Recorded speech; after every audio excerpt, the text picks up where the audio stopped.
Ngayon makikita natin kung paano nga ba tumatakas ang maligalig na Chloe. Sa mga oras na iyan na hindi niya alam na ako'y nagtutulog-tulugan lang.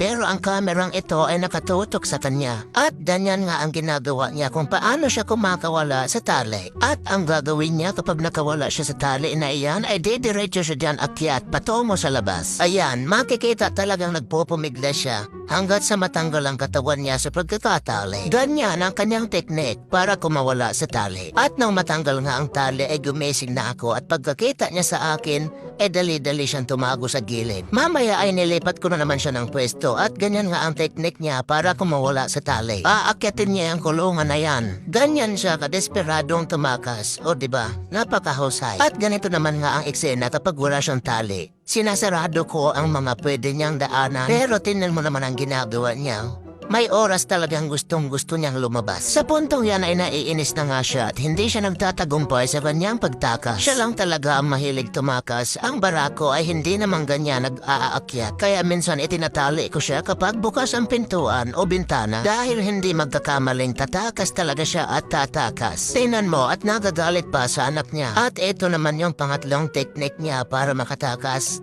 Diyan siya dumadaan sa bintana na yan. Buti na lang at sarado pa. Tingnan mo naman kung paano niya kinukutkot ang bintana para mabuksan.